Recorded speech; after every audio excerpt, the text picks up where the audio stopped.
Welcome to Kill Your Ego podcast, episode number 8. The Ocho. The Ocho. For those listening and not watching on YouTube, the guests that are up here with me today are all near and dear to my heart. Like every guest that's going to come on is, but these guys are special because they live in the nucleus in the little world that I live in right here in Sheridan, and they're all really, really good people. Brady, everybody knows Brady Mclean. He's Go Fast, Don't Die founder, and I always say that, and then after I do the podcast with you, I'm like, Brady is much more than just Go Fast, Don't Die. It just happens to be one of the coolest brands in America right now, or the world for that matter. So Brady is on the show, the podcast again. Thanks, Bert. To my right is Seth Larson, who owns Cloud Peak CrossFit right here in town, and Seth is a veteran. He's also an avid hunter. We'll get way into Seth and why Seth is the main guest on this show today here shortly. To my left is Cheryl Hodgson, who is a employee of Bison Unions. She and I do all the coffee roasting and bagging, and she is also, I'd say her most important job in this world is she's a mother of 3 athletes that play sports here in Sheridan. She's got 2 boys on the high school football team and another one that's going to be on the high school football team when he gets there. And then she's also a coach, a part-time coach at an employee at Cloud Peak CrossFit as well. She works for Seth. I shouldn't say works for. I don't like it. Cheryl doesn't work for me at Bison Use. Yeah, she's the coffee boss as far as roasting goes too. Well, same at the gym. Yeah, so pretty much.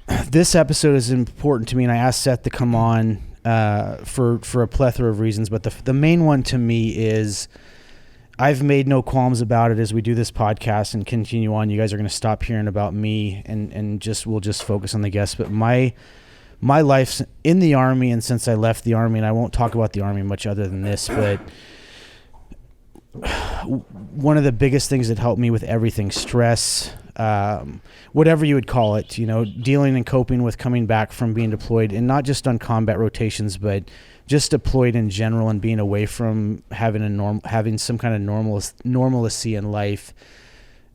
One thing that always pushed me that I didn't do before I joined the military was working out. And I don't just mean, fitness, just the Army stuff, push-ups, pull-ups, sit-ups, dips, running, but actually getting in a gym and learning how to work out. And 2 guys, Dan Leadheiser and Ed Hall, who were senior E7s and special forces that I deployed with, taught me how to lift for the first time. They taught me how to deadlift. They taught me how to squat. And I was not young at the age when this happened. I think I was in my early 30s when that took place. I didn't know how to lift. I wasn't on I played soccer in high school a little bit. I played baseball, soccer, and wrestled growing up before that, but I'd never gone to a gym and had any kind of formal training, and I fell in love with lifting. To me, it was a stress outlet. It was much more than, don't get me wrong, I don't think anybody works out and doesn't have some kind of affinity to having a more attractive physique or being in better shape physically, aesthetically. But for me, it really became a tool of mental health and behavioral health for me. It became a drug that was a very positive drug for me. Seth, I'm going to start right there. Talking about mental health and fitness. I moved to Sheridan, and our business is right next to Cloud Peak CrossFit, and I park in a paid parking spot that I pay for every month because, it gets cold here and I'm lazy and I'm weak and I don't want to park. And you guys are always I don't want to walk the extra 30, the extra 30 feet. That's why Seth is here to talk about the gym, his gym folks parking. No, but I park right. So when I park my truck, and I do a lot of my business in my truck, so I'm on my phone, I literally stare at the garage doors open at the CrossFit gym and I watch people work out. And Cloud Peak Fitness is creepy. Man, I don't want to, I'm not going to say this the wrong way. Go for it. Hopefully I won't. You might.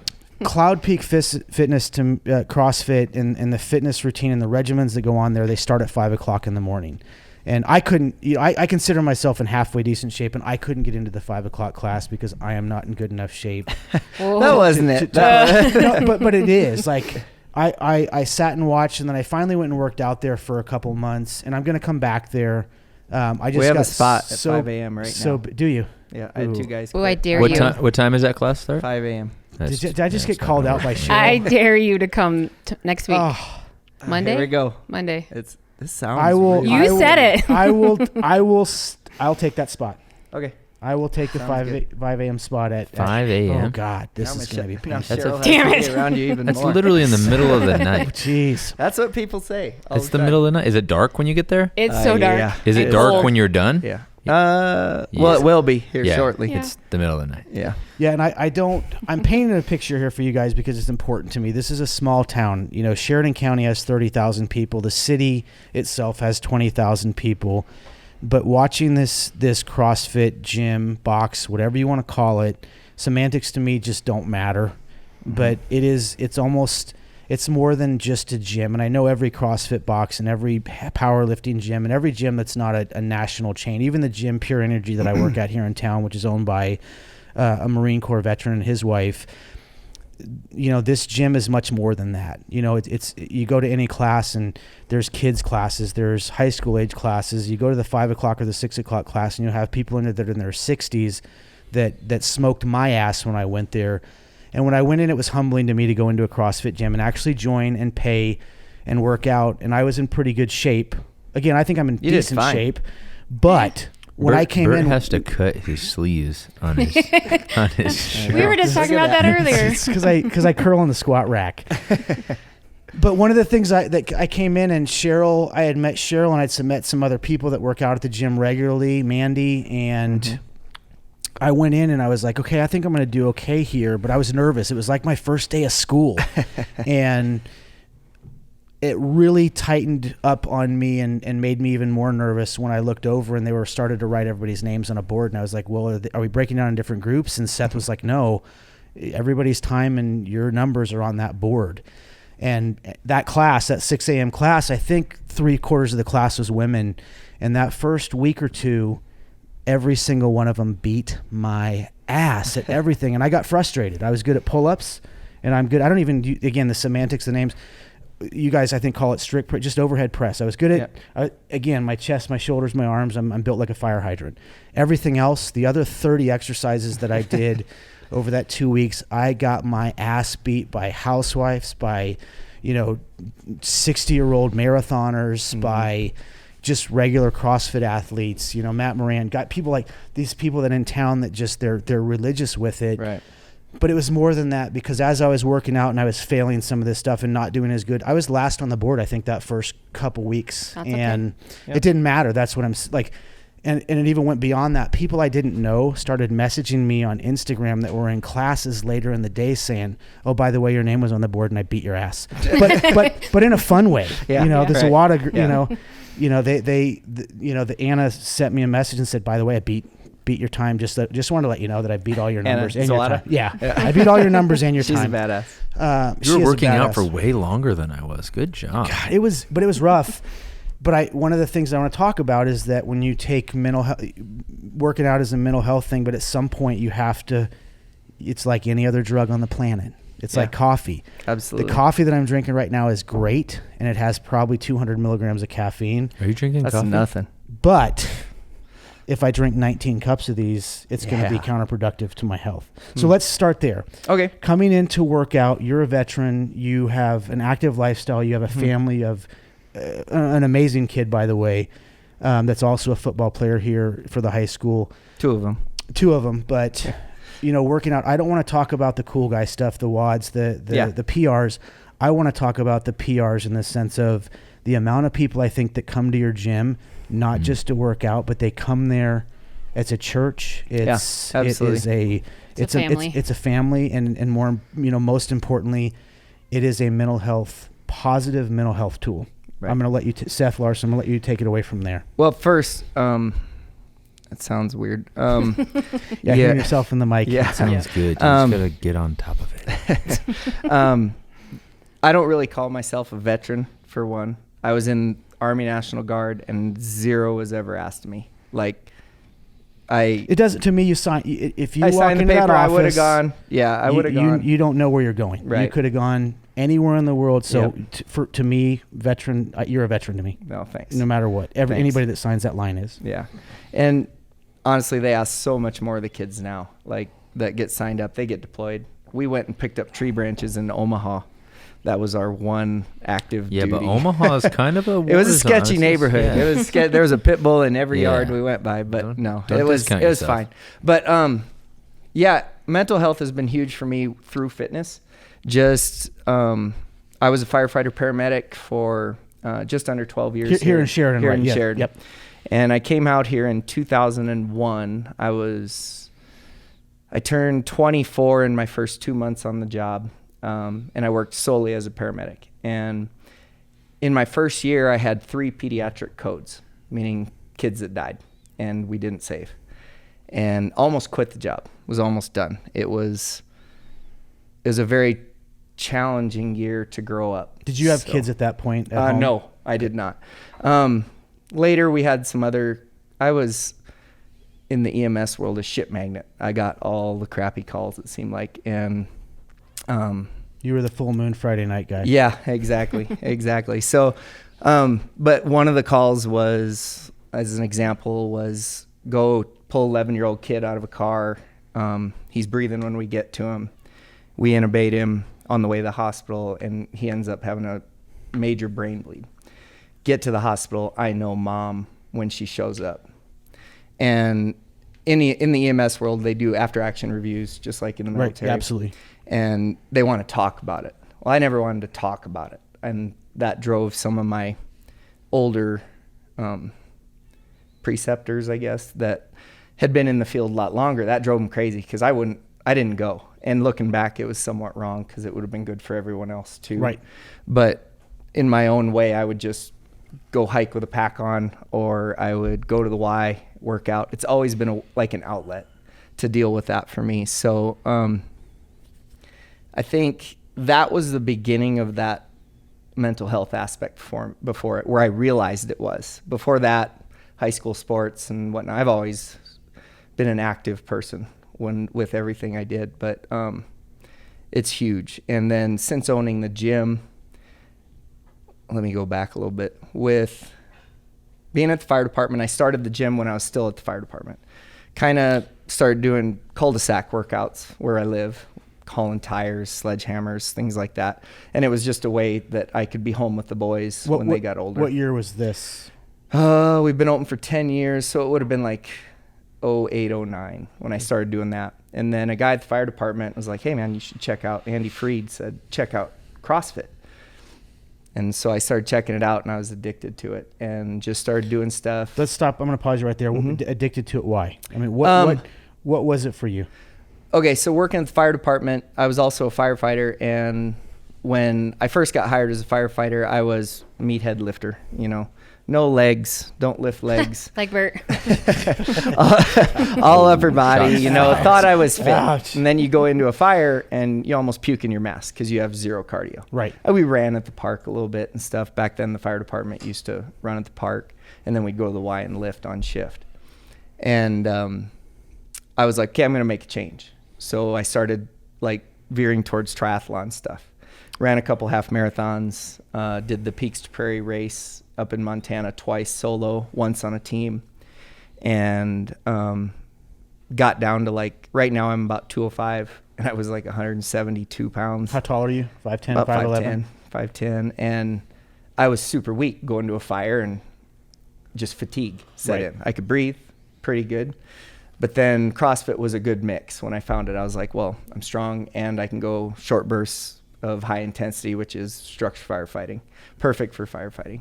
So I started messing with it, and just got addicted to it in my garage as far as the methodology, the movements. I'd never really done any Olympic lifts with barbells and things like that, and really didn't know what the heck I was doing at first. And then Erica Jorgensen and I went and got our level 1.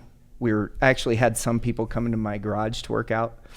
And then I was like, I want to have a gym so that I have a place to work out. So I have a place to do CrossFit. That's how it started. It wasn't worrying about anyone else, in all honesty. It was like, I want a gymnasium. I want Right. a place where I can do kipping pull-ups and I can do muscle-ups and I can do all these different things.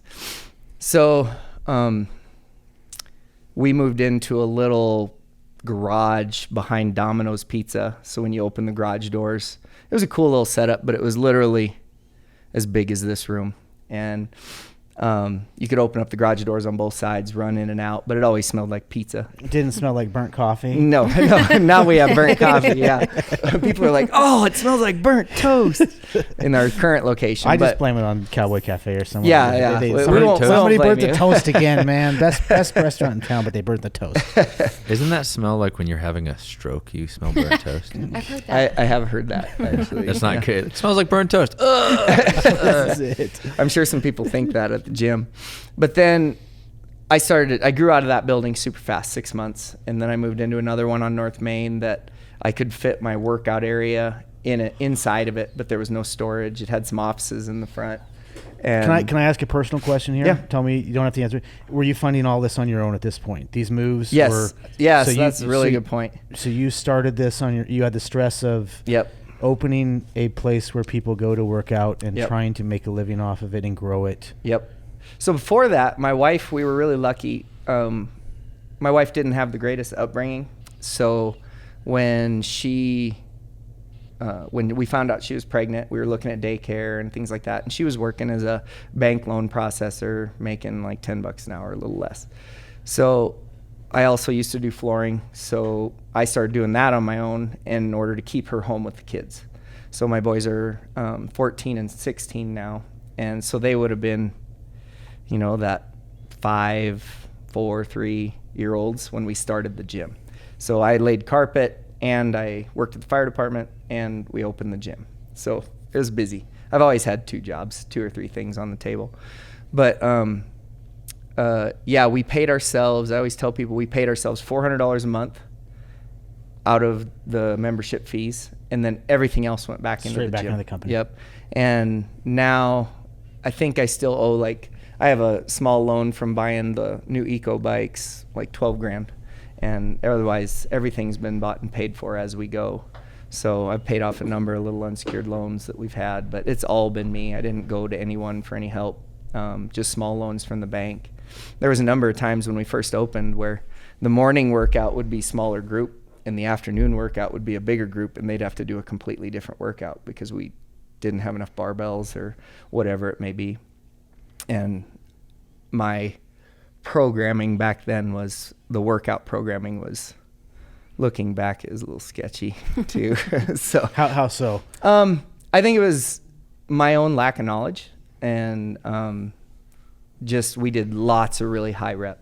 We didn't do very much strength. We didn't do as much heavy deadlifts and power cleans and snatch. It was so new then. Yeah. CrossFit was so new then that no one really had the experience to say there is a programming for this, because the point of it is that there is no specificity. You're doing all kinds of different stuff. So that early, which I wasn't into it that early, but I watched and I paid attention. And so it was every gym, nobody, there weren't the best gyms in the world at that time. There was just all new CrossFit gyms. So everyone was kind of figuring it out. Yeah. And I'll admit, when I first opened, it wasn't anything for us to do 120 box jumps in a workout every week. And then I blew my Achilles and I was like, oh, maybe that's a bad idea. Too many. So Too many. So it was, we learned a lot as we went, but, Sorry, man. My background and where I come from, every time I hear an Arnold Schwarzenegger impression of any kind, it just stops me. Strikes you. Sorry. It's childish. No, it's good. Childish. Kill me now. Kill me now. So we learned and we grew, and it got to be, the community turned into the focus as opposed to my workout facility. So the people have made our gym what it is. I'm lucky to own it, and my wife and I to start it, but the people that come, that's what makes the gym special. Yeah, it's pretty incredible. And I think that's really common in a lot of gyms where people work out together. If you go in, put your headphones on, and you don't talk to anybody, you're not going to have that community. But like with our gym, you walk in, and what I can't thank my members enough for is when someone new walks in, they get approached and, hey, how are you? I'm John. I'm blah, blah, blah. Man, that's why I was like, hey, I'm John. Those you weren't doing mornings- your reps right, just so you know. Oh, yeah. Brady had a bad experience when he first started. So. I had, you corrected, like people would correct me, but it was in a positive way when I came in, because I didn't know, and I made it clear, I do not know what I'm doing. Yeah. Like it doesn't matter what it was. Somebody helped. Cheryl helped me more than I think anybody. You helped me a lot. I felt bad for you. But Cheryl felt bad for me because I looked like an idiot and was probably going to hurt myself. But no, it's the most positive, because obviously 90% or more of the people that were there, and 20 people were finishing way before me. And it wasn't like people were annoyed with me or anything else, because it was a time, that you set the time and you put music on. But the amount of people that just cheered me on, came over and said, hey, or would come up to me afterwards and politely say, hey, can I show you something that's going to speed this up? It'll be a lot smoother. It's a lot easier on your body, and you're going to move that weight a lot better. To include my own personal body weight. Right. And just stand here, do this. Anyway, it's pretty remarkable, and I think that happens a lot at CrossFit boxes around the country, or powerlifting gyms. Yeah. But go ahead. I didn't mean to interrupt. Where was I? I lost it. Talking about family. You're just talking about family and the community, that the gym is not, it's no longer a place that you built to go work out. Right. It's a place for, you're 80, on North Main. We were on North Main. Yeah. Right. So we were on North Main. We were in there for about a year and a half. And then I got lucky to get in the facility. Justin Kuhn, my landlord, was coming to the gym, and he had his tenant move out, and we got into that. And it's, if you've never been in my gym, it's just bricks, and it's got that industrial hard feel to it. It's just really cool. Yeah. Everybody that drops in, they're like, man, this is what you think a CrossFit gym should look like. And we are really lucky to have that. It's free advertising because we run outside. I make people do burpees on the corners and stuff like that. So it's great. And any talk is good talk, even if people are bashing on us, whatever, which used to be a lot more common, but I think it's kind of tamed down. I'll admit too, I used to get in passive aggressive arguments with some of the other gym owners in town. It was stupid, and I think we don't do it anymore. So much of that too came from just ignorance on every side. Yeah, like people who were doing CrossFit, they were stoked on it. Mm-hmm. They were stoked on this community, and they were so excited, so they were ready, like really quick to defend what they were doing. Yeah, even though they didn't necessarily know if it was really the best thing. They felt like it was the best thing for them. Right. And so other people that were trainers elsewhere that had this other methodology in mind, and like that, no, that's not the right way, and this is dangerous. And there were a lot of dangerous, gnarly examples on the internet of CrossFit fails.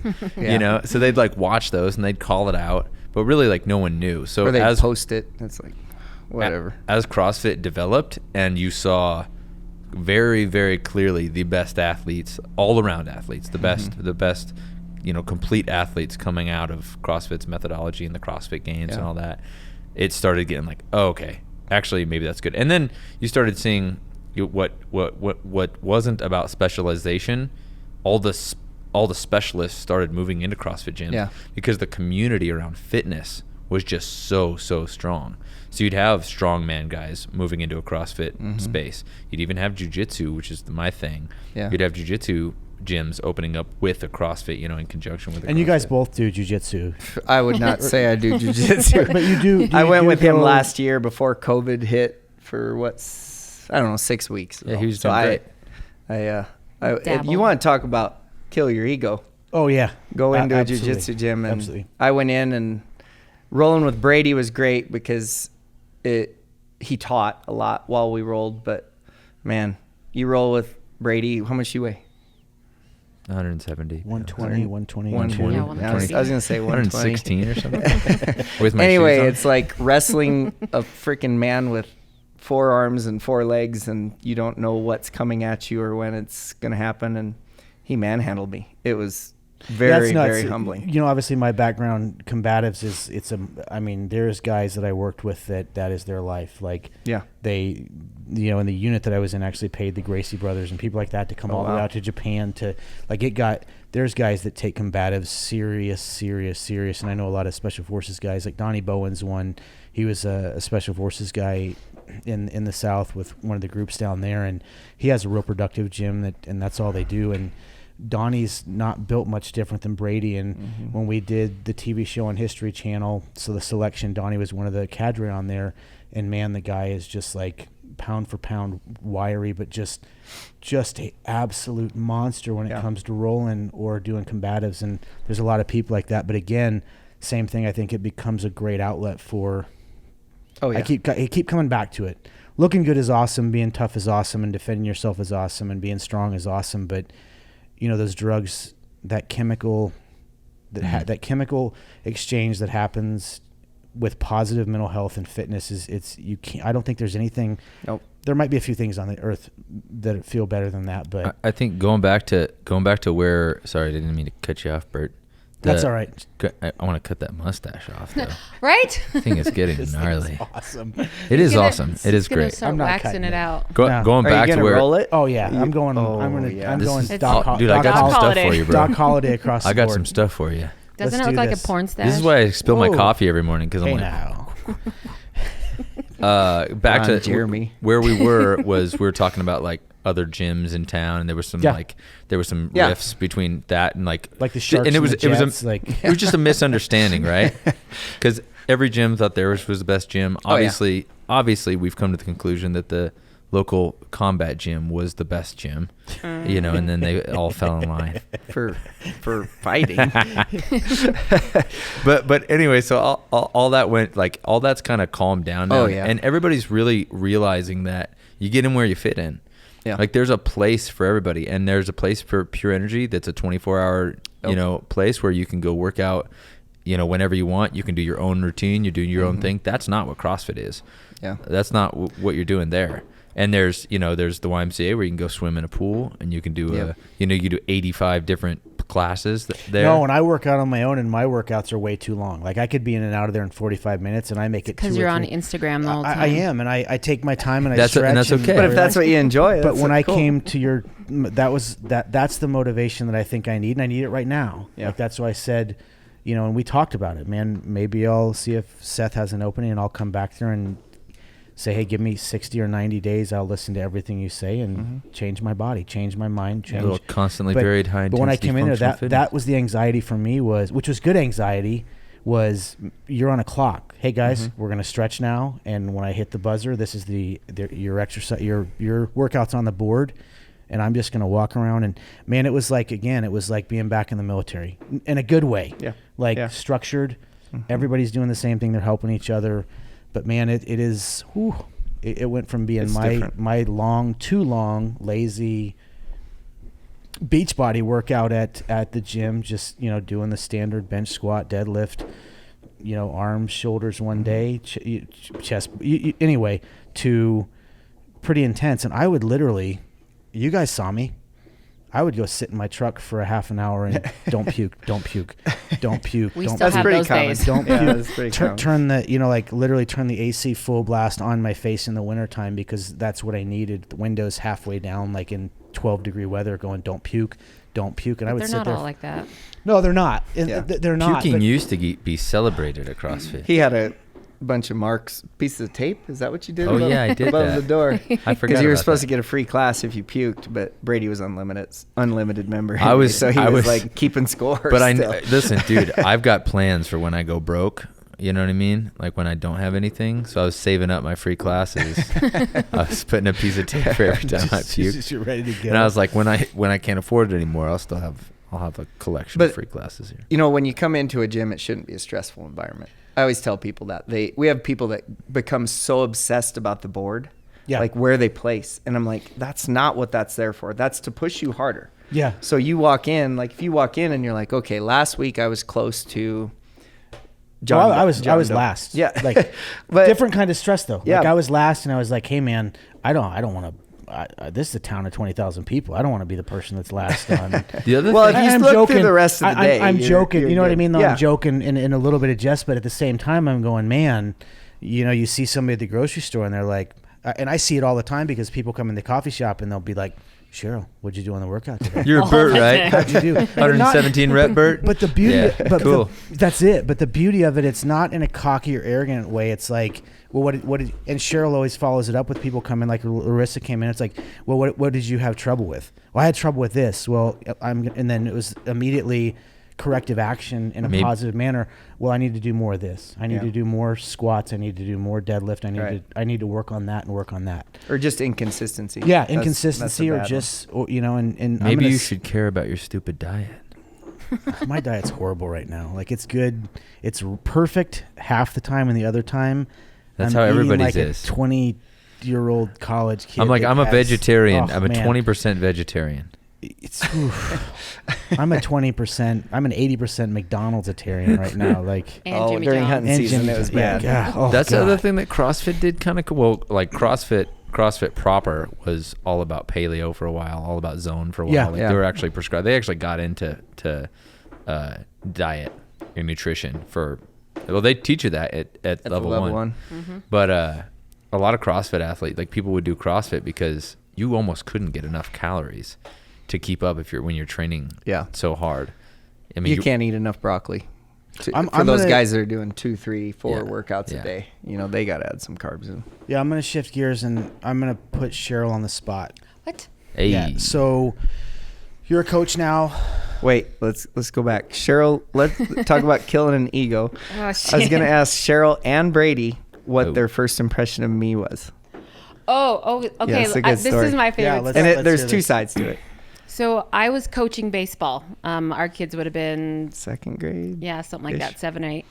I call up this guy, which I knew who he was. Seth. Yes. Yep. Call him up and say, hey, I'm going to be your kid's coach and blah, blah, blah. He's like, no. No, that was not my tone. yeah. Great. No, you sound like that's- a... That's not correct. It's going to be my friend Dave. He's going to be the one coaching. So instantly I thought Seth was an asshole. I get that a lot. And then I actually met him, and And We turns coached out, together. sure enough. we coached together in Scott Kirshner, and he actually talked me into doing my first class one time, and then I quit for 2 years. Did It you quit walks for that like long? a duck and it It'd quacks like been- a duck. I did Then- one class at the second gym, and then I started here after Meg got me to come. Oh, that's right. Yeah, What Meg got you? moved. What got you into CrossFit? I'm going to deviate from the story. I was going through a divorce, had a single mom, 3 boys. I'd been a stay-at-home mom for 7 years, didn't have any friends, was really overweight, out of shape, and I have a friend. She was one of my kids' teachers. She'd been doing it. She talked me into it. Scared the shit out of me, even though I had already come in and had done one class a couple years before. Came in, did this workout, and same thing. Family was super welcoming, and been there ever since. It's like 7 or 8 years. I kind of lost track at this point, but Has your physique and fitness and I've lost about 90 pounds, 90 pounds and I lost a shit ton right That's away. pretty awesome. and your mental health? A shit ton? Whoa, let's not go there. It's better, but I do fill the cry quota every single month at I the have gym. a 2 cry quota for women at the gym. I don't have one for men yet, but for women, and Cheryl's in the mix. I might every have month. to. Can we get a men's cry quota? 'Cause We'll start next I week. might need it next week if we can do that. But yeah, so But it was a positive. Again, single mom of 3, going through a divorce, not working out at all. Nope. Out of I shape. had been, it was a pretty bad marriage, and I was never allowed to do anything, couldn't go anywhere, couldn't do anything, didn't have any friends, and slowly started transitioning out of that after we separated and got divorced. And I had been separated almost a year when I started CrossFit. So, put you on the spot again for somebody out there listening that's in your position right now, man or woman, bad place in life, job, divorce, whatever, and they're intimidated or afraid to go into a CrossFit gym or any gym for that matter. What is your advice to them? Go. All 3 of you guys. Like Seth always says, I see it on Facebook or something all the time, but try every gym and find out what fits for you. Brady said it earlier as well. It helps if you have a buddy. Yep. So find somebody that's got common goals, common interests, common mentality, positive mentality. I was talking with Carrick about that earlier, actually. But go. Yeah. Just try them all and go. Because you can't lose. Brady. Get off your phone. Yeah, Seriously. jeez. Kids these days.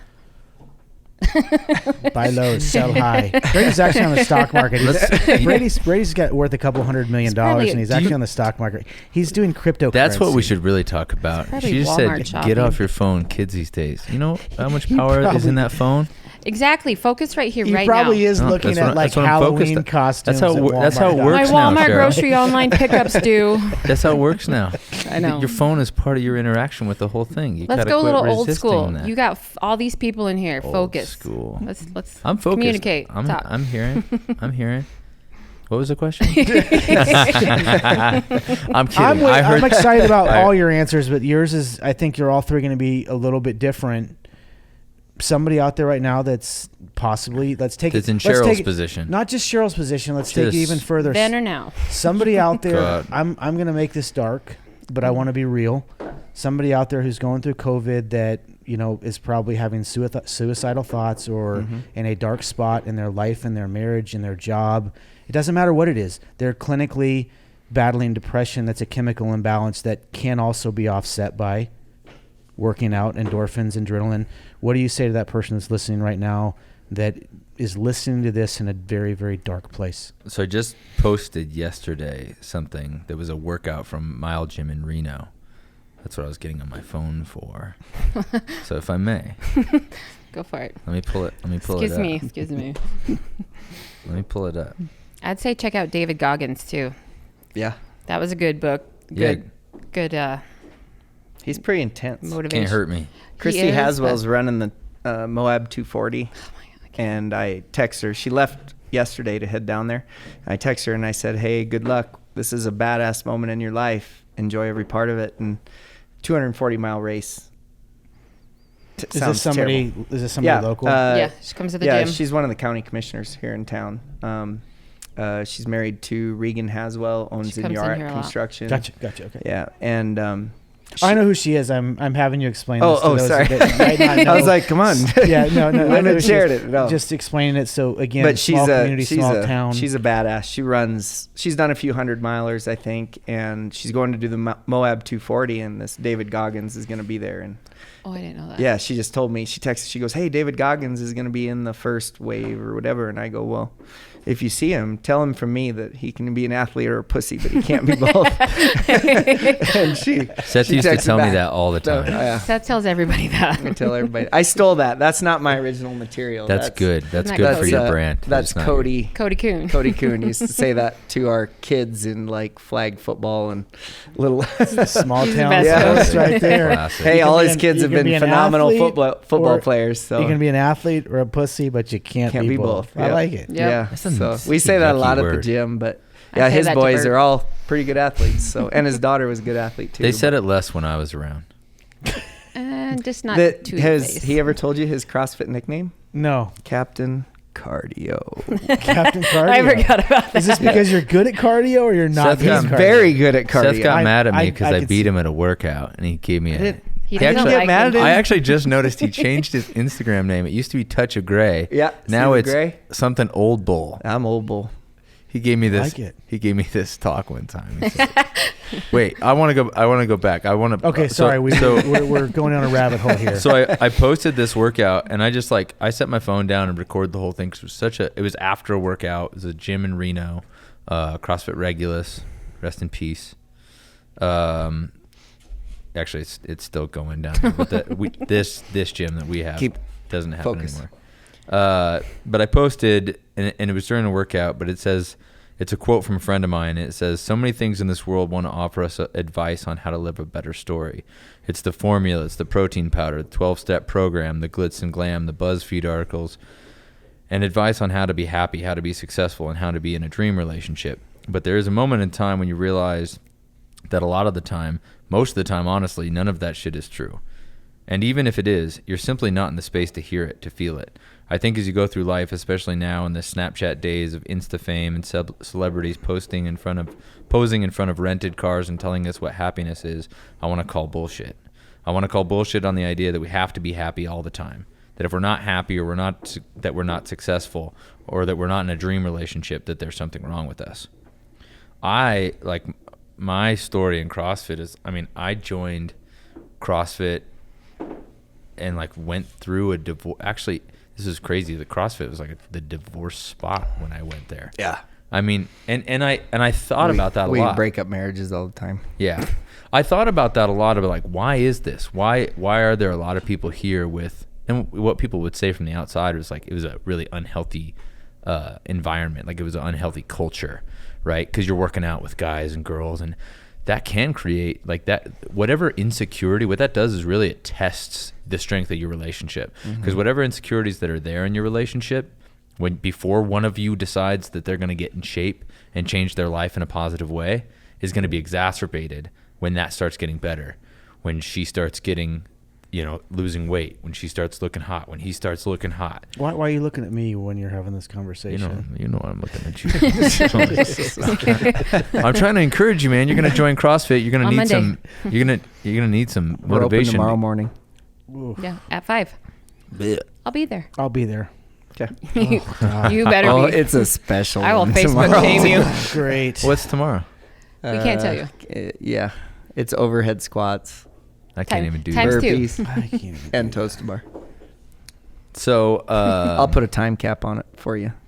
We'll scale you way back. that. I don't even know what any of this means, but It's all foreign I'll language. be there. I'm going to But bed yes, at 7 o'clock tonight. Brady's very right. At CrossFit, we've had some situations where people have gained confidence. That's what I say it is. You have a woman or a man come in and the spouse doesn't come with them, and the spouse may have been in control of Yeah. the relationship, and then all of a sudden they get confidence. They become Gracie.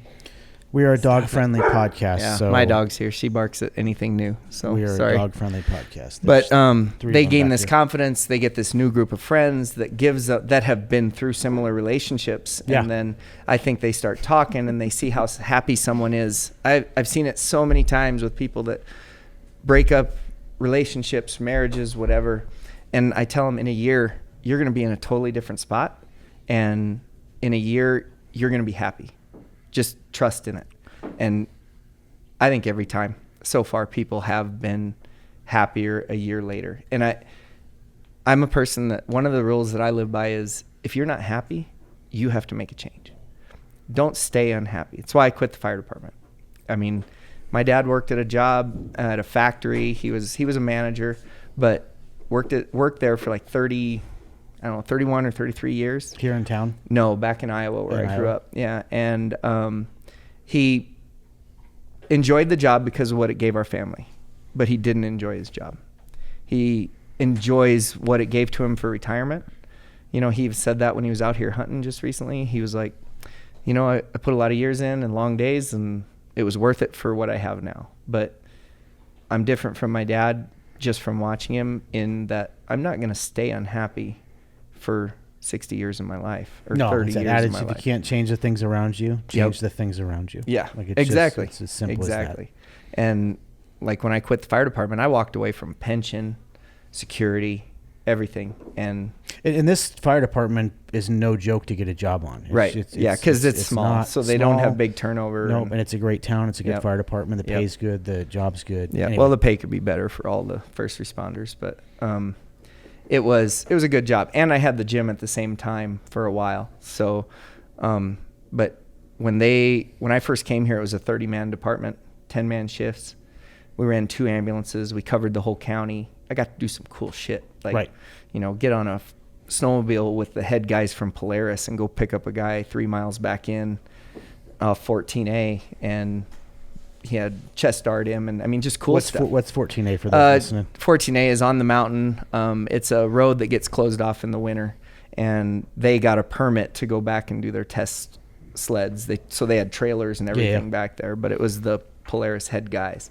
And go back 3 miles, pick him up, put him on a rescue sled, drag him out, call a helicopter in, just stuff like that. Yeah. Horse wrecks east of town or on the mountain, just lots of cool stuff. Well, some politics went through, long story short, and the city gave up the EMS and gave it to a private ambulance service. And it was I wasn't happy with the decision, but it is what it is. And they laid off in, I don't know, 5-6 year period. They went and they laid off and got us down to a 15-man department.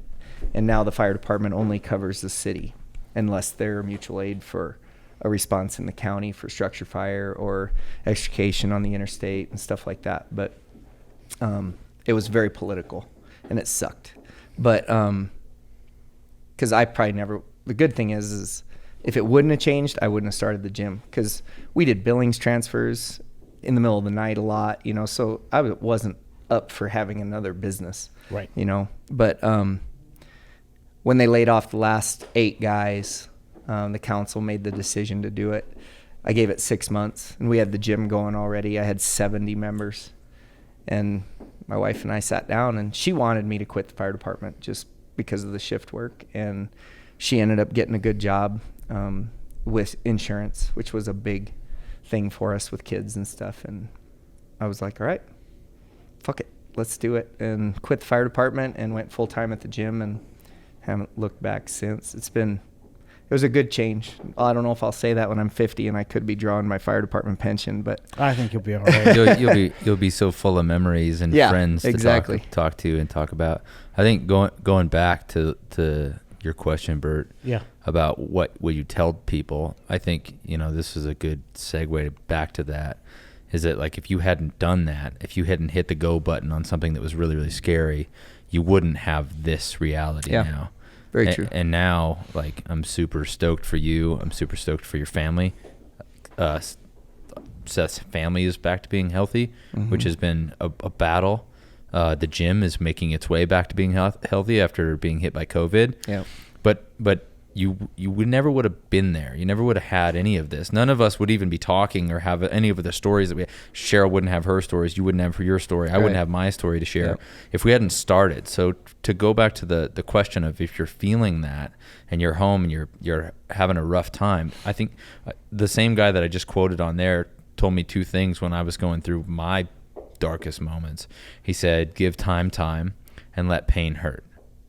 And let pain hurt is great, because most of us we try, like, hey, you need to go get happy. Why don't you go out? Let's go out and, you know, have a night on the town.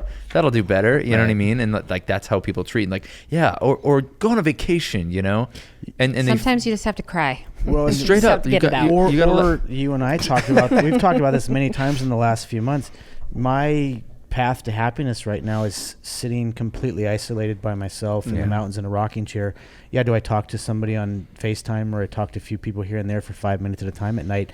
But, you know, 8 hours of my day awake is literally sitting in the mountains in a cabin with nothing but my thoughts and 3 dogs and a couple birds and a bunch of chickens. And Yeah, that's awesome. It is and 5 years ago, it would have been the exact opposite in my mind. I got to be out. I got to be with somebody in a car. I got to be driving somewhere with people. Doing I got to be something going awesome. to dinner. I got to be hanging out. I got to be doing this, Right. that, and the other thing. Going on a trip. It's the exact opposite for me. So 2 things. 1, give time, and 2, let pain hurt. I think letting pain hurt is something that we're collectively as a society getting better at. It used to be not cool to cry. You know what I mean? Like, it wasn't, you just had to, like, tough up and pretend it didn't, and bury it. And it would, the thing is, that pain's going to find its way out in one way or the other. And if you don't control how that goes out, it'll find its own way. And most of the time that's in the dark. Most of the time that's doing something really unhealthy, whether it be, you know, drugs, some addiction of some kind, like whatever it may be, right? So you taking control of how you let that pain come out, and then give time. It's going to take time. No matter how, like, you know, what proverbial vein you find to bleed, not literal, don't take that route, right? But the proverbial vein you find to bleed, like CrossFit, whatever, it's gonna take time. Right. No matter how well you do it, it's not just gonna be over in a day because you did a really good job, right? So spend that time so that when you come out of that bubble, when you come out of that period, that chapter in your life that you're sad, you're better and you're ready to start that new chapter.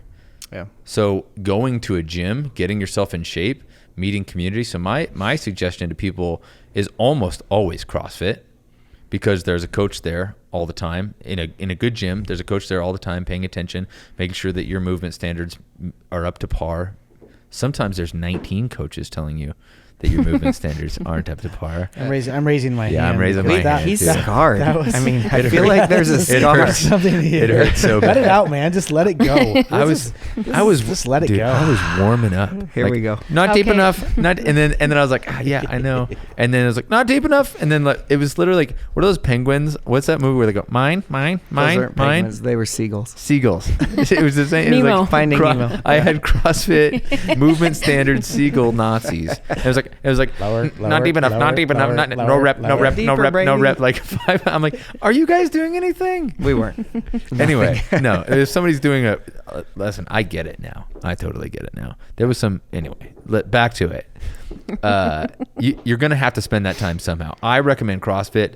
One, because it's a great training methodology for just getting you for general physical preparedness. Yeah. For just getting you in Yeah. shape to do whatever, to go and enjoy your life, right? Right. All the way across, like there's all kinds of different parts. It doesn't get boring. It's going to switch up, but also you're going to meet friends, and you're probably going to meet friends who are there for a reason, as you are. Right. And everyone's going through something, or they've been through something, and they've found this community to pour into, to pour out on, to be a part of. And that keeps you consistent, because most people get into the gym, they don't see the results right away. We want it right now, but they keep you consistent, and you find some guy who you're like, I'm going to beat that guy next week. You pay attention to the board. Like, it can be very healthy. You start kind of picking it where you're climbing a ladder. Yeah. Where And I did that. Oh yeah, Brady's a really good CrossFitter. He really is. I'll Brady's give him. good at, I think, anything he does. Yeah. Maybe not. Am I reading that wrong? I don't know. Maybe. I'm not very good at what I found something recently that I wasn't very good at. I can't remember what it was. Shaving. Huh? Shaving. Shaving is definitely. Yeah. No, I mean when I went, I was super pumped for. I mean, this is how I do. It's not that I'm good at everything I do. It's that if I decide to do something, He buries himself in it. I go literally within a year of starting to do CrossFit. I had my level 1 certificate. I owned a gym in Reno. I was coaching classes. Like, I was pumped. You know what I mean? He came to me. Yeah. He's like, "What do you think about owning a gym in Reno?" And I was like, I'm like, are you nuts, man? Learn I how to don't, do. I don't learn want how to do own a gym in pull-up. Reno. But yeah, he caught on to stuff really fast. He's good with the community. Brady is a certain flavor, though. Yeah. You have to get used to. Talking to Brady one-on-one is very different from talking to Brady in a large group. I'm a disruptor, Yeah. What? He bugged the shit out of me when he first started. which is what kept me coming. Yeah, because he I was enjoyed like, it, I guess. Yeah, I did a lot. So, yeah. We had a lot of talks, didn't we? Yeah. Yeah, the gym. They were like, good, though. Your I gym mean- is close, though. Like, people are close. Yeah. It's just. I think all- Brady and I got a lot closer when he started beating the shit out of me at jiu-jitsu. That'll happen. yeah. Combatives will do that. You'll either hate it and you'll not want to be anywhere. I near like it. My biggest fear is injury. You Yeah, know? So I told him I would take care of him. You weren't the only one I rolled with. I know that was a problem.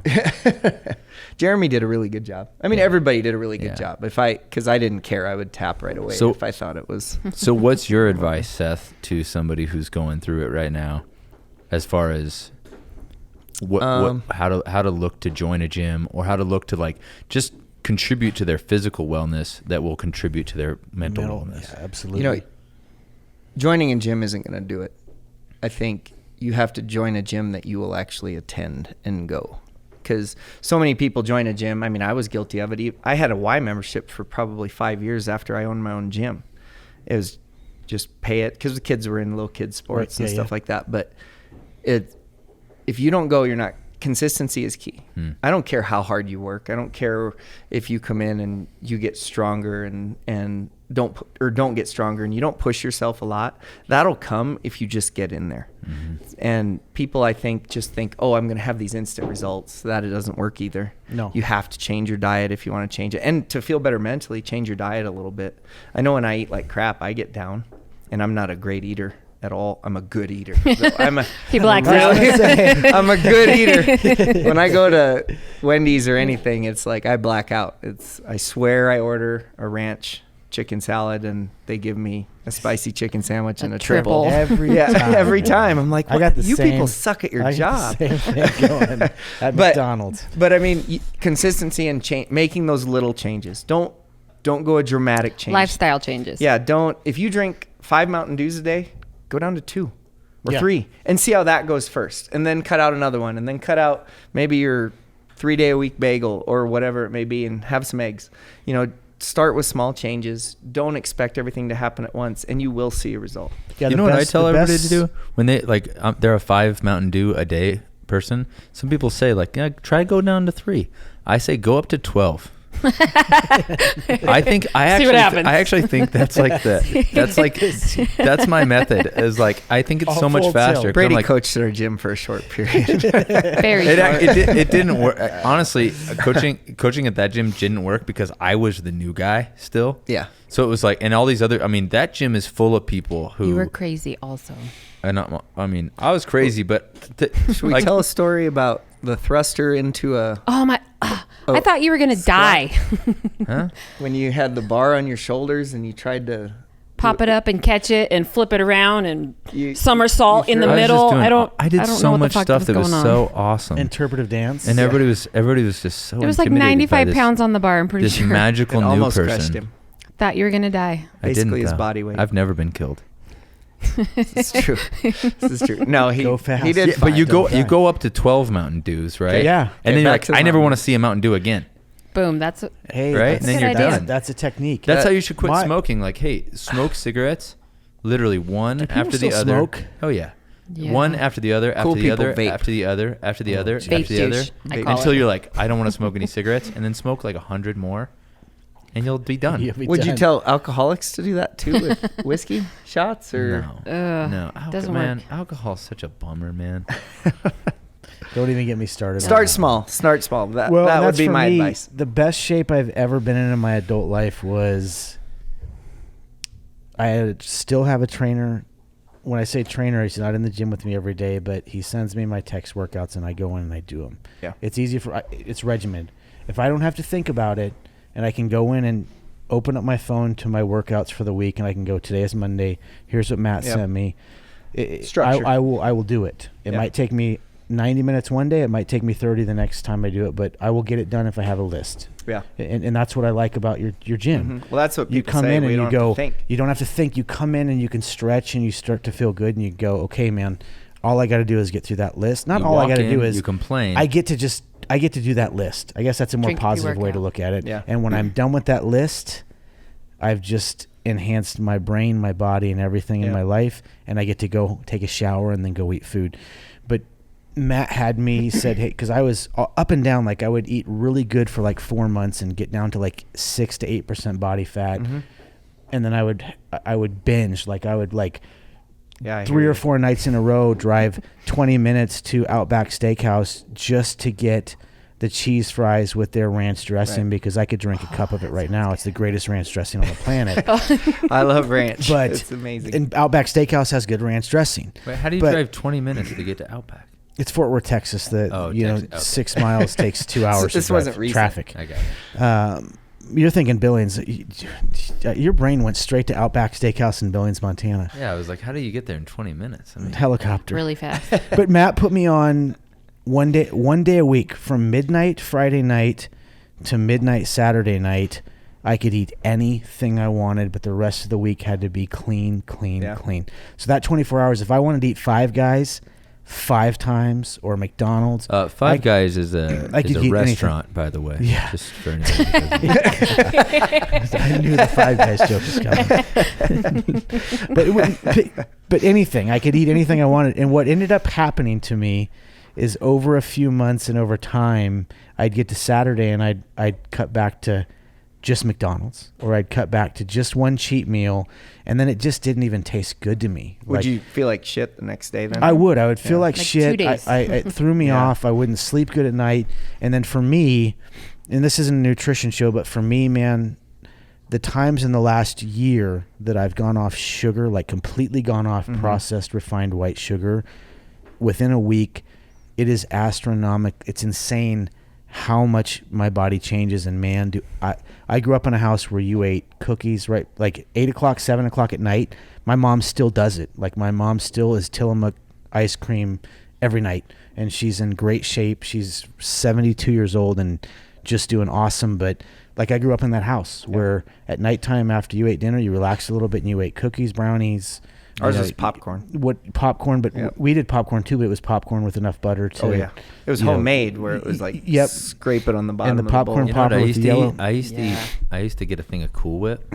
Yeah. I was fat when I was 20, like 10 years ago. I would kill me. What is fat? I was like probably 218 was the heaviest I ever weighed myself. Husky. I mean, I'm 168 probably now. Yeah. You know, I mean, so put that in perspective. When you look at pounds, like Cheryl said, she lost 90 pounds. Cheryl and I move 154 pounds of coffee beans a day. 90 pounds is a lot of fucking weight. Yeah. Like It's a 90 human. pounds and is a human. Mm-hmm. There was a lot less muscle on my body at that time too. So, but the way I got there was the fun part. I used to take a bowl of Cool Whip that you'd buy from the store. Yep. And Put it in the freezer. I wouldn't take it. I'd just take the lid off. I'd take sugar. I put Oh, God. sugar literally on the top. Yeah, of the Cool buddy. Whip. For some Now crunch. you're talking my language. For some crunch, yeah. And I would just take a spoon and eat the whole thing while I watched a movie from my Blockbuster. Right. Goodness. Yeah. Now you're dating yourself. Which is the Saying equivalent. Blockbuster. That's what we did when I was a kid. Which is the equivalent of just going out to your car at the gas station and Which I skipping the missed pump and that, just by putting the way. sand in there. Exactly. Yeah. Going to get movies. Yeah, that was the most awesome thing. Yeah. Take you forever to go pick one out and Oh, get all God, those it was movie so, snacks like, in there. And or you'd get excited because you knew the new release was coming out And at then it Blockbuster. wouldn't be and there. then you'd I get would there. just go there. They had 62 copies, and you'd get there, and some dude in front of you or a girl in front of you grabs the last copy, and you have to wait 3 days to maybe get one, or call them and say, "Did you get any of this in?" Every time I got whatever the new movie was that we were gonna watch. Yeah. And Predator, and or True Lies. Predator. True Lies, Predator. really? Dude, did you see my tattoo? Do you have a Predator tattoo? You son of a bitch. That's so great. I feel like Arnold's arm is a little long or a little small. Does the cabinet Yeah, minister maybe, always travel on the wrong side of the border? Dylan, what's the matter? CIA got you pushing too many pencils. I knew these men, Green Berets out of Fort Bragg. What were they doing here? We could do it. We could do it 4 hours. The of whole just movie. the Predator. You- Oh, Yeah, I should. it's great. That's awesome. So, yeah, I mean, diet. I know we got off the rails here, but it's a good conversation because I think a lot of people right now. I think there's a lot of crash diets, like you're saying, Yes. where it's like this super strict. I'm going to eat super strict. It And doesn't like I have to be said- that way. No, it does not at all. I mean, I'm not as lean as a lot of guys that like Matt Moran. He's 6% body fat. But Yeah. he eats really clean. But like myself, I'm probably, I don't know, 18, 20% body fat. But Matt's I feel also good. like Forrest Gump. Like He goes you know, for Matt, it, I'll be yeah. on that side of town, and Sheridan's not a huge town, but it's 7 miles by Yeah. 5 miles. The business district is, and you'll see Matt like shirt off running Yep. on the other end of town, and then you're Yep. at the back of this end of town at Albertsons, and he's running downtown. Yeah. That's a short run. Yeah, Yeah. exactly. And that's after Crazy. 2 workouts. He'll do Yeah, a CrossFit yeah. workout, and then he does what he calls Matt workout, which is Ab blast. push-ups and abs. So what's and what's whatnot. important about that though is when I remember when Matt started. I Yeah. remember when Matt started in CrossFit. Matt was in a dark place. Yeah, and that so like point. that. And that's a perfect common tie-in. theme. I love. I just want to keep touching on that. Every story that we keep telling, and half the people that I've met and known now that took the chance or took the time and built up the confidence to walk into your CrossFit gym, most of them came in a dark place, in Yep. a dark light. Yep. And I want to keep pushing that. I want that to be the theme of this show, is just because I know there's a lot of people out there, and Yeah. man, if you're sitting at home and life is not good, find a place like we're talking about and get the confidence to walk in there. Yeah. You know, We have do a it. workout we do every is it August for Yeah. Travis Lindstrom. He's a guy that came to the gym for I don't know, 4 or Years. 5 years probably, maybe. And he has some really close friends who are close friends of mine too, but that he grew up with that came to the gym. Mandy's husband, and then Ty Sorensen. Mhm. And anyway, he hit a dark place and we didn't know it. Like if you would have told me, Casey, if you would have told me that to pick 10 people that you would worry about in the gym that would commit suicide, I would have said, I would have put him at the top end where no way. Travis, solid guy. Always happy. Friendly. Always asking how everybody else is doing, things like that. And then I actually got a call from the fire department. I wasn't working there at the time, and they said, hey, I think they just went out for a possible gunshot wound at Travis's house. And they weren't sure on the address. And it ended up, he had broke up with his girlfriend. He just went in the house and made a terrible decision. He was a fit guy. When he came in, he had a pot belly, tall, skinny, redheaded guy. He could run like the wind. But how we dealt with that grief was we created a workout for him. He loved to run, and he was the guy that if we were doing box jumps, he'd come over and stack a weight on his, get higher, you know, like, so then you got to put one on and get higher. So it'd be high box jumps. And then we do pull-ups or muscle-ups for him. And we did the workout. We do it every year. We've shortened it up, but we did the workout the first year, and the parents came in and watched the 5 a.m. class do it, and super emotional. But people dealt with the grief through fitness at the gym, and it was pretty. It still is. It's pretty powerful when we do it every year. But he was in a dark place, and I never would have guessed it. So you don't know what struggle people are going through, and that's hard. Like when Brady went through his divorce, not to bring that up, Brady, but that was when I first kind of met Brady, and we had met once before, but I didn't really remember it, I think. But I wasn't very understanding of Brady's. That eventful. Yeah. I think you told me we met once before, like maybe through Dave. Hey, get down. So, but anyway, Brady first started, and I didn't realize he was in that dark of a place, you know, just with... People hide it really well. Yeah, he hit it really well. And I think another thing that, you know, Brady already hit home on it is people being vulnerable. And it's okay to be vulnerable. It's okay to ask for help. It's okay. Yeah. You don't even have to ask for help. It's okay to show that you're not doing good. Or when somebody says, hey, how's your day going? Say, you know what? It's not fucking going very well. Yeah. That's all you got to say. I get that a lot. Open the door a little bit. You know, it's not. You know, to be honest with you, it's not going well. Yeah. I say it. Cheryl asked me, "How's your day going?" And what you'll learn my day today is not going very well. Like nothing I'm doing today is going right. Personally, professionally, everything is. I'm having a bad day, and it's okay. It's okay to say that, and that might be the one. That might be the door that you open up to where people go, "Hey, I need to pay." And if you hear that as a person, be a decent human being and realize that might be hey, I might be having a bad day, might be much deeper. That might be the tip of the iceberg. The rest of the iceberg is under the water. Like, listen to people. I think we have a hard time doing that these days. Absolutely. Look for signs. Like, I'm not pointing that at anybody, but no. Man, if somebody's not right, comfort them a little bit, ask a little bit more questions. Don't, you know, I think we have a problem with that as a society. In this country specifically, people are afraid to be vulnerable. They're afraid to be weak. They're afraid to say, you know what, I'm broke. My life is messed up. My marriage is messed up. My relationship is messed up. Whatever it is, people don't want to look like they're not doing as good as the person next to them. Right. And I think that's especially a huge with social problem. Media. It's so bad. And I say it every day. Social media is fake. It's fake. Even real posts aren't 100% real because you thought about it and you posted it. Social media is not fucking real. Yeah. It's not. It's a snapshot of one person's life at one moment. It could be very real, but I think as a whole, it's not real. It's just not the whole story. It's not the whole story. Right. That's a better. You're much more eloquent at wording this, but it's not the whole story. Yeah. And that, hey, how are you doing? Oh, I'm okay. That's not the whole story. I think for people to choose, you know, if someone's listening to this and they're saying, yeah, this is me. I'm in that chapter. I'm in that dark spot. Yeah.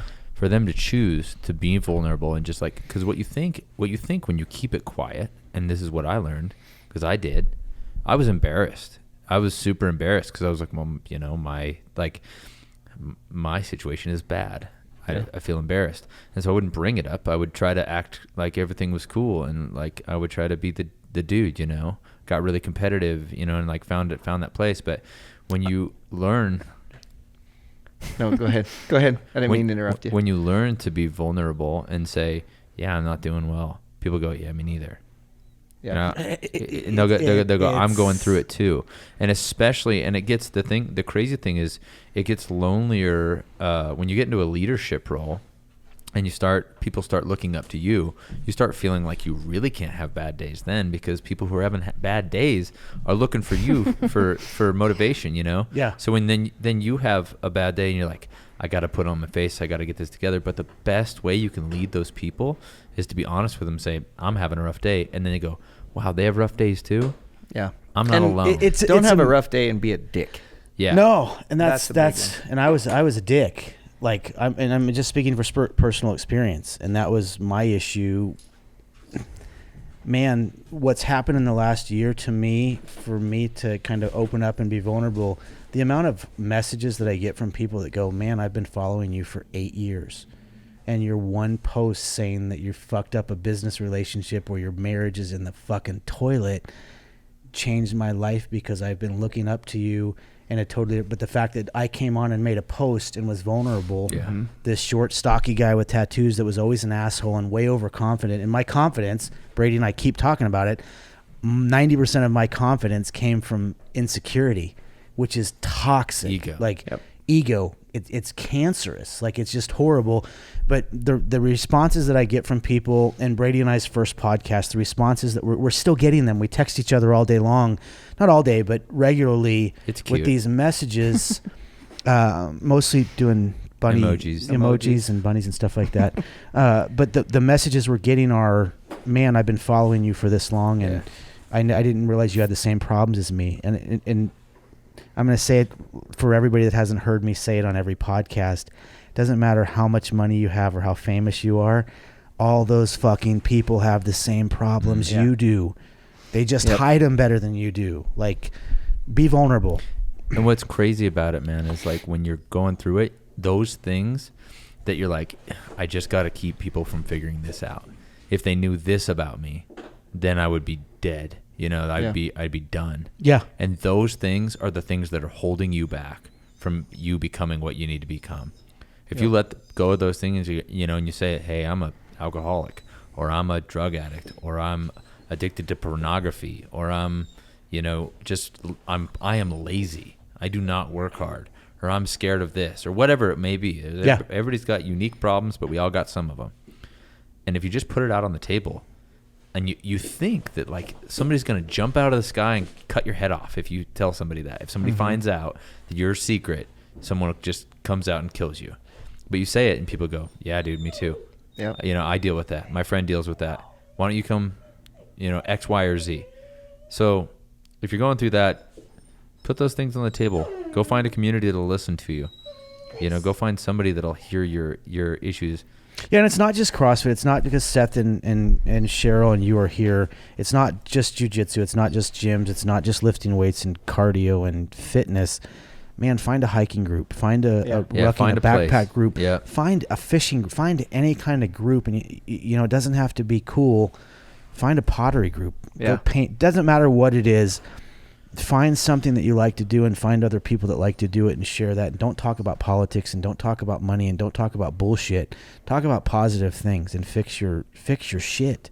Well, I think too, people they let their job define who they are. Yes. And I think that can cause a huge amount of depression. Yes. Like I worked with a guy once that he was a paramedic, and he was like, I'm just a paramedic. And I'm like, dude, one, it's a cool job. You make a difference. But two, if you want to be more, one, go do it. Or two, don't let it define who you are. Your job doesn't have to define who you are. Let your actions outside of the job or your hobbies or whatever, if that's what you want to define you, then let that define you. If you're not happy, change it. It sounds like such a simple fix to everything, but it's so true. Sheryl and I literally just a couple of days, the coffee shop has employees that are anywhere from 16 to 21 that don't have a lot of life experience. They've lived in Sheridan one of the girls that works for us came in and she was not happy coming into work. She just wasn't having a good day at work. She is now, but I own the company. I'm one of the owners. I don't own it myself. And I literally said to her, hey, I want you to listen to me. 44 years of fucking up. I didn't say the F word. I'm saying it now. Maybe you me should've. Messing up 90% of the stuff that I've attempted to do. at your age, don't make the mistake that your dad made. I wouldn't say it's a mistake. Right. My It's dad just was the a different exact same role. thing your dad did. For 35 years, he went to a job that he didn't enjoy, but he enjoyed what he did for the employees of that company. He was proud of the work he did, but it's not what he wanted to do. Yeah, my dad always wished he would have gone to paramedic school. That's it. And I told her, I said, hey, I own this place. I'm one of the owners. This is probably not the best advice to give you, but if you're driving here and this job is not making you happy and you're dreading coming to work or you just don't want to, then don't come in. Yeah. Go get another job. Yeah. Or tell me, hey, I'm only going to work here for 2 more weeks. I'm going to find another job. I'll support you. That is it. Your job, sleeping, and being at your house are those take up 80-90% of your life right there. Those 3 things. Your home life, showering, eating, watching TV, reading books, picking your nose, doing whatever, sleeping, and your job are probably 90% of your life. Right. If you're unhappy at any one of those, if you can't sleep, you're not gonna be good at the other 2. If you're unhappy at home, you're not gonna really be good at the other 2. If you're not happy at your job, they all have to work together. Not perfectly. Nobody's life is ever gonna be perfect. I don't care who you are. No. It might be for a week or a month or a year at a time, but that's my advice to people with jobs. Don't ever go to a job you don't like. I'm hitting on the same things you guys just said, and Cheryl and I have conversations about this a lot while we're bagging coffee and working. Like, if you're not happy, change it. Yeah. Like, if you can't change the people or things around you, change the people or things around you. Like, move on and be happy. We're looking down here for those watching on camera. There's 2 dogs getting to know two each dogs other. going doing dog play. You were talking earlier about in leadership roles and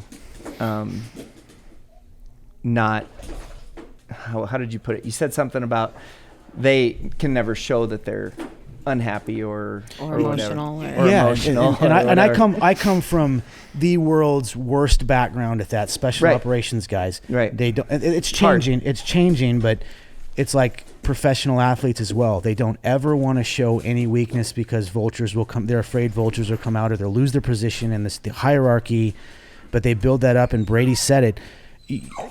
Steve Jobs, pick anybody that has been vocal about it on the last days of their life when they know they're going to die. Most people say the same thing. They just want more time back. Yep. They don't want money. Yep. They want more time with the people that they care about in their life, and they want more time doing the things they like to do. But that's it. People are afraid to do that, and I was that guy. Like, my life was my marriage, my life, everything was literally on fire. I wasn't broke. We weren't, nothing was that bad, but in my mind it was on fire, and I tried every minute of every day to hide that from everybody. Yep. Moving here. Yeah. I tried. We're the new business in town. We're the new people in town. We're happy. We're happy even though we were not. And, I'm not going to speak too much about it because I don't speak about people that aren't in the room, but Candace will be on this podcast soon, and we will dive into this because I think we can help a lot of people with our bullshit and our drama and the toxicity that we cause for ourselves. But back to what you're saying, people, man, they don't want to look vulnerable. They don't want to look weak. And it's not a good way to live. I have one thing that I've said to Sheryl a number of times. It's like, my bad day shouldn't make someone else have a bad day. No. And over the past 4 years, I've had some bad days. Cheryl's seen me when I was printing some shirts and stuff where my wife wasn't doing well. And life sucked, and I had to go into my job and put my smiley face on and act like nothing was wrong. Listen to their problems. Yeah. Listen to everyone else's problems. And it was hard, but at the same time, I was still happy. It was just a down time in your life. Yeah. It's not that I wasn't happy. It was just like, man, I don't see an end in sight at this point. But I also have seen people come to work and ruin everybody else's day and expect them to walk on eggshells because they're having trouble with their family or their whatever. And I always thought to myself, I'm not going to be that guy. Because my bad day, you could be on the brink of just cracking. Yeah. And if I snap at you, then all of a sudden. No, and it might be something super simple that person exactly literally puts that 1,000 pounds, which looks like it's a feather, but they put 1,000 pounds in their back. Just enough to break it. And that's it. And they're done.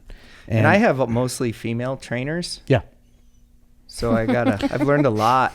I've learned a lot. I think a lot of that, like the reason that you like snap at someone is because you're holding that back a lot of times though too. Yeah, so, I think so. So I think I I super respect anyone who goes, they're going to work and their life's in shambles, or like what they're going through, and they put on a smile. I did it for a long time, but I think when you create a culture, and I think, the culture you have at Cloud Peak is incredible. Like, you have that culture of people that really care about you and care about each other. Yeah. But when you create a place where you can be you, Yeah. and you can say how it's going, and even like, think about how much joy you find in helping someone out. Oh yeah. So it, like, when you flip that around and you allow someone else to help you out some, and you say, hey, I've got problems today. Hey, I'm like, things are rough for me today. And like, they get the opportunity to contribute to your mentality, to your health, to your mental health. That lifts them up in a different way. Huge. Yeah. So I think we put, it's important. I really genuinely believe that honesty is always the best policy. Yeah. It's tough. My It's tough. friends last year, and Cheryl witnessed somebody ask about a T-shirt. Some guys that I'm really good friends with made a T-shirt with my face on it, and the message on it was, I'll call you back, because I didn't call anybody back. The reason I didn't call anybody back is because I couldn't be fake to anybody anymore. That's how shitty my life was. And the T-shirt was hilarious.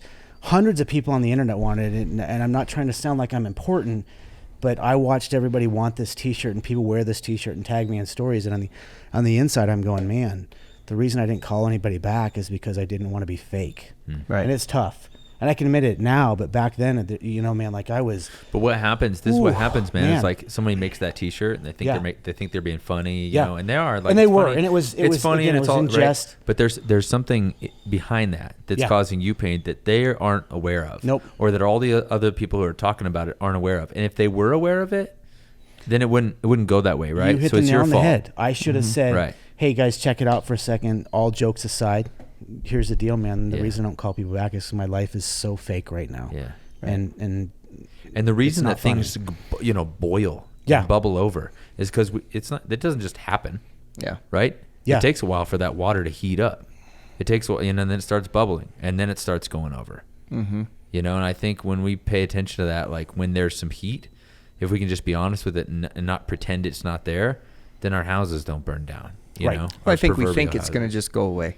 Right. It's just, it'll be all right tomorrow. And We'll none leave of it. that will happen. no, and that's the worst. Like that's the epitome. So if you think one day you're going to be in shape, if you just sit around and watch videos, if you think one day you're gonna start a business and you never start, like if you never get started on whatever it is that you see for your life, one day you're gonna look back and wish you had. That's the truth. No, and there, this ties in together. I think one of the things I've seen that baffles me, but also intrigues me, is over the last 18 years of learning how to actually lift and work out, is you'll hear people say it. Man, that person's always at the gym, guy, girl, whatever, but their body never changes. They work out, and then you watch them. And I'm not saying everybody's this case, but if you're going to a gym and you're working out and you're putting in effort, your body is going to change. Yep. So, and that's not everybody. There's people out there that have glandular disorders, and Yeah, but that's they're such a not. small- it's such a small community. If you're going to a gym Yeah. for a year and you're not seeing noticeable changes, it's So probably everybody's your gonna diet. watch Especially if you over the started next- from zero. Yes. Everybody's going to watch over the 90 days Bert's CrossFit transformation. Oh, God. I'm so There you excited go. for this. I'm gonna get the handlebar mustache. Like, what's his name? And do I need to get Wow. There is a socks CrossFit Cody. and I need Oh, long. it's I need Cody's name. socks He's that got come up big to my old stash. thighs, and I need to get Josh. Is it Josh? Josh Shorty Bridges shorts. has Josh Bridges. one. Yeah. Shorty shorts. And I need to get shorty shorts. He's got the full Fu Manchu. the whole Fu Manchu. Yeah. Well, no, he's got the little soul Flavor patch saver. like you got going there. I'm gonna do it. But Get the soul but, patch. But that, like, if you're in a gym and you're working out and you're not seeing changes, two things here. One, you probably need to make some changes. Yeah, Or absolutely. Or Probably hit your diet. It's probably your diet or the way you're working out, and both of those can easily be changed. But on the workout portion, people come into a gym and you see them coasting, and they just kind of come and they punch the clock and they check in and they work out a little bit and they leave.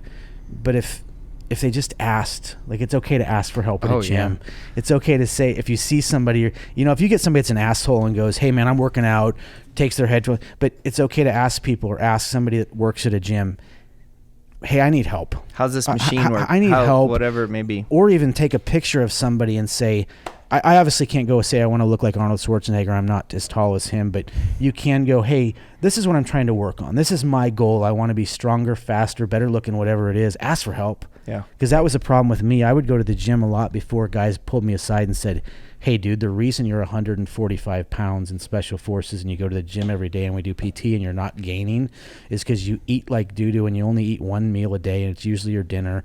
And when you go to the gym and work out, you're not helping yourself. Right. You're here, but you're not here. Yeah. And that's how I originally, when I first moved here, when I was the meathead lifter with no squats and whatnot, if you look at my wedding pictures, I have a double chin. I thought I was pretty fit, but now I look at the pictures, I'm like, ooh, man, I was an unhealthy. I drank a lot. Do you drink now? But not a lot. I will have a beer while we're cooking dinner or something like that, and then occasionally we'll tie one on. I'll tie one on, but it's I have a big switch on my back where I get really, really sarcastic and really sexy. So I have to watch how much I drink for sure. That's it, man. It's everything in moderation. Yeah, maybe once a year including I'll moderation. do that. Including moderation. Ooh, there's a new T-shirt right there. Yeah, including everything moderation. in moderation, including moderation. But yeah, it's definitely an occasional thing for me to tie one on once a year, maybe. So it hurts too much.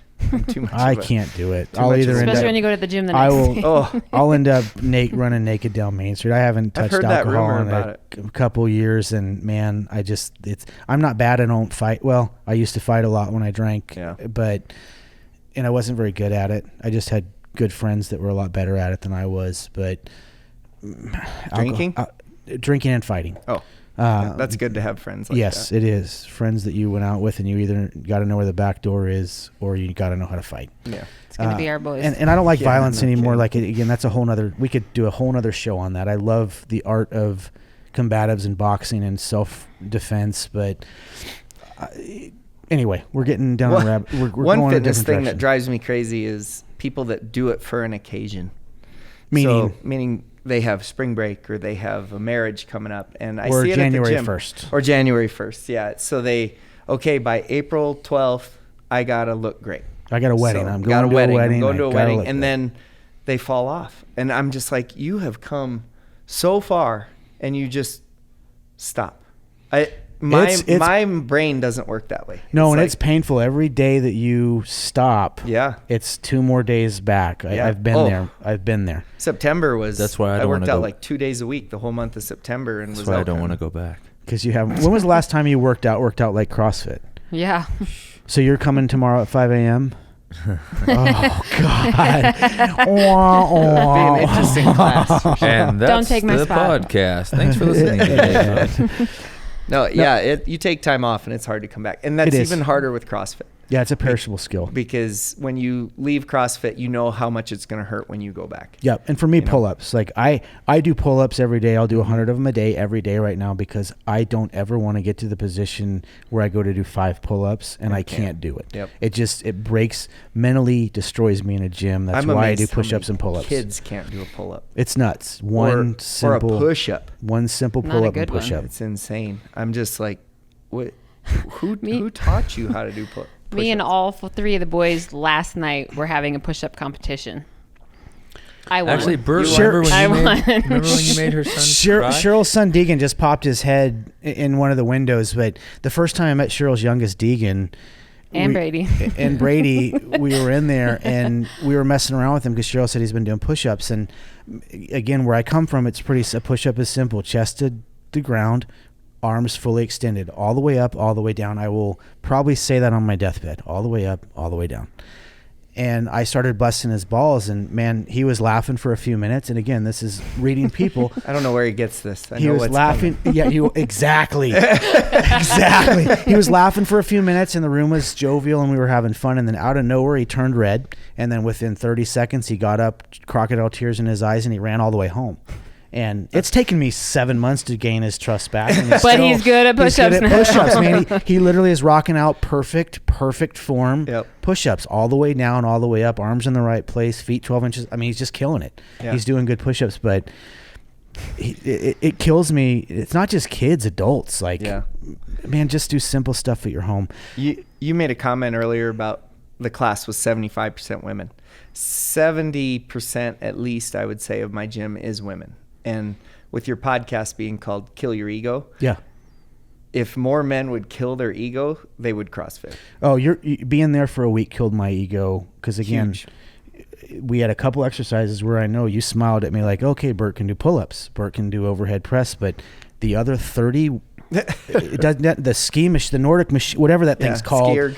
Everything. People had to come up to me and they're like, hey, man, you're exerting 50% more energy than you need to because you're just being a giant meathead. Like, see, now I'm guilty of letting you struggle for a few classes with stuff like that. Yeah, and I did. You appreciate it when you figure it out. Yeah. You know, that's the other thing. It's not just because I'm being a dick, which I've been accused of, but it's like, then when you learn how to do something efficiently, it's like, oh, you appreciate it. It's like you realize how much you were struggling, and maybe you'll listen to me more the next time. That, not that you didn't listen, but like women come in and they're so coachable in comparison to our lowest. We have men that are 32 and up, but we have hardly any that are 18 to 30. That report is the exact same from people who are teaching motorcycle lessons, that women walk in and because they don't come in, they're like, I don't know anything. They listen, and guys come in, they're like, I rode dirt bike when I was, and they don't listen. And so women learn so much better. And they muscle it. Men try to muscle everything. Well, and I did that first day, and the second day I came back to your gym, I think I said it to you. I was like, hey, man, you got to show me everything. You guys have to, will you please watch me? Like, we're going to have to, I don't know what I'm doing. We're going to have to come back and do a part 2 CrossFit podcast after you've done 60 days. 90 days. 90 days, because then you'd get past 3 days the a week. soreness and the awkwardness. You'd have hit every movement a few times. I will commit to that. And 5 a.m. for 90 days, at 4 least days a weweek. 4 days a week. 3 or 4 days a week. Okay. If you go I will verbally commit to that. Everybody listening will hold me to this. And I'll post on my personal page. I'll post stories. I'll post how this is going. And I'll call you out if you don't show up. I need that right now. Like, I really do. Like I need that. It's easy to make excuses. So someone else can join Bert. And wait. Yeah, there's not too many spots. Huh? Yeah. You were going to join? No, Bert? I mean, like, anybody listening, if they can join you and then do their own 90-day challenge wherever they're at. Absolutely. Go join a gym. Yeah, I always push that. You want to go fast, go alone. You want to go far, go together. Like, it's an Army adage that I heard at the Q course trying to get a Green Beret. Like that, I've heard it. If you want to go fast, go alone. If you want to go far, go together. And it is, man. I like that. It's true. It is so true. Like, it just is. Like, you can be the awesomest person on your own and cool and great, but it ain't going to be much fun sitting in a fucking boat by yourself out in the middle of the ocean. You might have rode 100,000 miles, but you're going to look around and go, nobody cares because I'm here all by myself in this boat. Like, it's just not a good place to be. Yeah, it's definitely, having that community makes a huge difference with your ability to be successful at it. I couldn't agree more. And I think that's work too. I think it's life. I think it's anywhere. But the quality of people that you surround yourself with will dictate who you are. Yeah. I don't care. You surround yourself with 5 assholes, you are going to be an asshole. You surround yourself with insecure people that gossip or people that mask it and look cool. You're going to mask it and look cool. And that's what I did. Yeah. I surrounded myself with a lot of people that were super insecure, that are super famous, that, they're good people and have good hearts. But I fell into the same trap of, man, I got to be cool. I got to get likes. I got to make more money. I got to do this. And then you go home at night and go, holy fuck, I'm unhappy. And is that guy doing the same thing I'm doing? Is he copying my company? Is he doing that?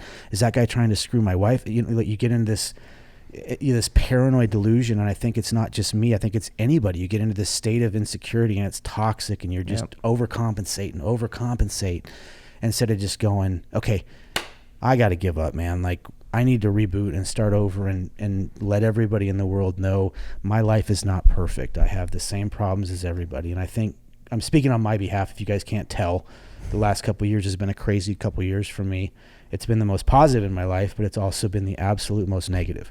100%. Yeah. So it's easy to do. But how often did you feel shitty and go to the gym and feel better? You took the words out of my life. That to me is the one place that not any, and I'm going to use some bad words here. Nobody can fucking take my workout from me at the gym. Yeah. Nobody. Yep. Nobody can take that from me. Even if they try, nobody can take, my workout is mine. I own it. I own the reps. I own every rep. If I have 10 reps to do and I walk away at 9, that's on me. Mm-hmm. If I do 11, and that's my thing now, is I always go 1 rep over because I cheated and I went 9 reps and said, I'm good. Oh, I have 4 more sets to do. It's a CrossFit thing. I'm an old, it's a CrossFit thing. But no, I own that. And that has become, I don't drink. I don't use drugs. I tried smoking marijuana at one point in my life, but I've never drank. I don't use drugs. The gym is my drug, and it's not about abs. It's not about arms. It's not about anything other to me than walking out of there and feeling like I just fucking picked the whole building up and set it back down, and it was mine, and I own it. Yep. And I'm getting weird. Brady's looking at me like, here, dude, this guy's like going Hulk on us. Like tomorrow morning's going to be awesome. But I'm saying, like, you go to a gym, work out, walk a mile a day until you can jog 5 miles a day. And then you can run 10 miles a day. But don't let the culture of the country that's negative right now bring you down. COVID, personal, just marriage, anything. Get off your fucking ass and go to a gym or get outside and do something. Yeah, absolutely. We didn't have time to talk about it. I want to have you back on because a huge, huge portion of your life, your family's life, your community's life at the gym is fitness as it relates to getting 60 miles away into the Bighorn Mountains or 30 miles away into the mountains where you're at a 7 to 40% grade, chasing elk, enjoying life. I really want you to come back, if you would, and talk about the aspect of fitness pertaining to outdoor recreation, specifically hunting, because you also feed your family with, I had Sam Davis on here. He's the same way. That was a good podcast, by the way. You guys feed your family with the elk that you harvest. Well, my family's going to starve right now because I did not. You didn't get one this year. But you know what I mean? I want, but all the guys that your coaches, and not just guys like Sheryl took up bow hunting when she first started work, or archery and fell in love with it. She's trying. Her husband's out every weekend. I would love for you guys to come back and talk hunting and fitness as it pertains. But you know, I can't thank you guys enough for coming on here. I think this needs to be pushed. Thanks for having us. Not fitness or working out as an ego thing or as a machismo thing, but use it as a mental health tool. If you have a headache, you're going to take Tylenol. If you're dehydrated, you're going to drink water. If you're depressed and in a dark place, work out. And talk to somebody. Talk to people. Open the door.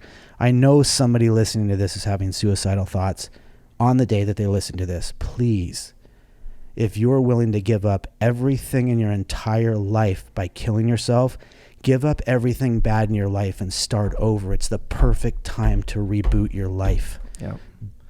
The world wants you here. The world does want you here. And I'll go back to when I was with the fire department.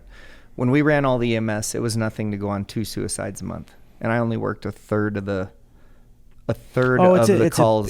The COVID is a pandemic. Suicide in this country is a mega pandemic. Like it's something that we avoid. It's taboo. You know, it's just, we need to get people to stop killing themselves. And I know there's people that have chemical imbalances or disorders or diseases. They can't help it. They need to be on medication, but there's a vast majority of people out there that can change their lives by just making some positive, simple changes and ask for help. It doesn't end. It makes it worse for everybody else. It does. And it's a permanent solution to a temporary problem, man. Like, anyway. Yeah. Thank you guys for coming on. Yeah. Brady, Seth, Sheryl.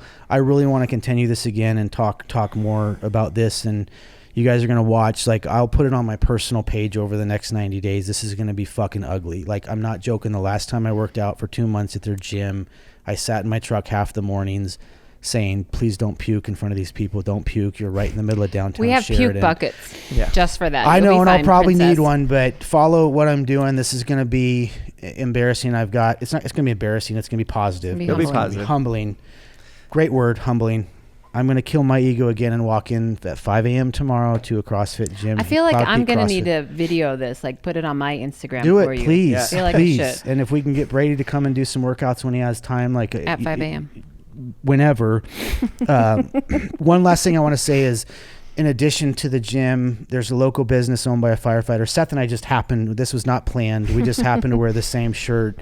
You know, people that understand it and get it, it's, you know, it's a simple message. You either get it or you don't. But if you're from Wyoming, you've ever lived here, if you don't get it, don't even Google it. Don't worry about it. But the Wyoming isn't real shirts. It's a husband and wife team that the husband's a firefighter here in town. They started a company.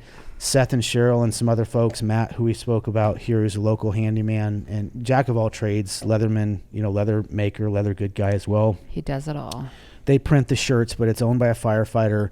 If you've ever lived in Wyoming, you like Wyoming, go check out their Instagram. Wyoming Isn't Real. Check out their Facebook and, you know, buy a t-shirt. These guys print the shirts. It supports Wyoming. It supports a firefighter. It supports a local business. And man, they are really, really good people. Like they're just good people, and it's a good lifestyle. I worked with John on the same shift for 11 years. Yeah, good people. Yeah, he's just a good guy, good family. So yep. Brady, go fast, don't die. Seth, where can they find you on Instagram or the gym? I just changed it. What is it? Seth_Larson. Seth Larson _ Old Bull. And the reason I do Old Bull is because, well, there's a story that I told Brady about. I don't think so. Does Old Bull pertain to an elk? Yeah. No, well, or just a bull in general? No, just a bull in general. When we go to competitions, I'm always the old guy. Gotcha. Old Bull, Young Bull. I like Old it. Bull, Young Bull. It was off a movie years and years And then ago. does the gym have a just Cloud Peak CrossFit on Facebook? Cloud Peak CrossFit, which and then Sheryl, what's yours? I think it's Sheryl and Jack still. Sheryl and Jack on Instagram, and Sheryl, and I think your Facebook page is Sheryl and Hodgson. Hodgson. So yeah, good stuff. Yeah, thanks guys. And Carrick, who's back here behind, thanks again, Carrick, for everything you do. Carrick's a local, been around here a long time. For everybody here, we always sign off with the same thing. It's a good day to be alive. Don't F it up. Don't fuck it up. And the other one is say hi to your dogs for us. Thanks guys. Have a good day. Thanks.